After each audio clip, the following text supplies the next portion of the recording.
Voltiamo pagina e parliamo invece di collaborazioni e sinergie tra realtà della marca trevigiana, ad esempio quella tra ATS ed Ascotrade, che in quel di Castelfranco hanno aperto un servizio comune, un ufficio comune per dare risposte ai propri utenti. Vediamo.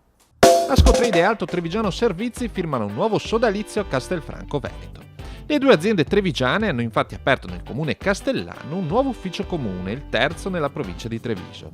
Per i clienti delle due società la possibilità, d'ora in avanti, di eseguire in un unico sportello sia le pratiche relative all'utenza dell'acqua sia quelle della fornitura energetica della propria abitazione. Castelfranco è il terzo ufficio dove collaboriamo a favore dei nostri clienti o degli utenti di ATS. Pensiamo sia un bel sistema appunto per rendere la vita comoda dei nostri clienti, quindi in poco tempo uno viene nel nostro negozio, può fare il contratto di gas e energia elettrica, ma anche il contratto dell'acqua. L'obiettivo di questa iniziativa, che è assolutamente importante, è per dare più facilitazione ai cittadini perché nello stesso sportello trovino più servizi. Credo questo sia fondamentale anche per fare un'economia di scala.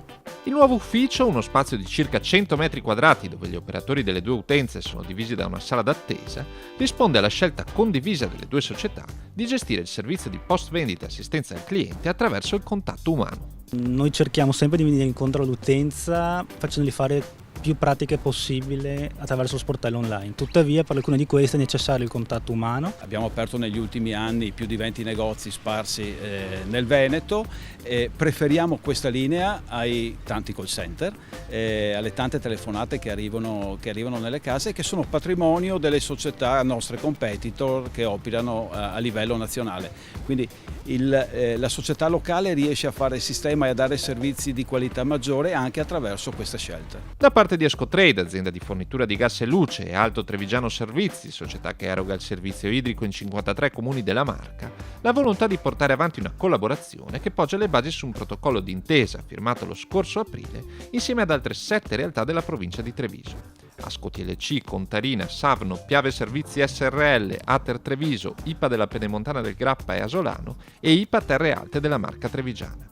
L'obiettivo comune è sviluppare nel territorio servizi integrati legati a temi come economia circolare, efficienza energetica, mobilità sostenibile, che sono oggetto di finanziamenti da parte dell'Unione Europea. Questo tavolo di coordinamento tra tutte le utilities trevigiane, e diciamo anche è la prima volta che accade questo nel nostro territorio, servirà proprio a questo. I tecnici si riuniranno, dovranno trovare le soluzioni, proporre nuovi progetti, andremo a bussare alle porte di Bruxelles, ci sono tanti soldi che ci aspettano a Bruxelles che porteranno poi il bene e faranno il bene del territorio.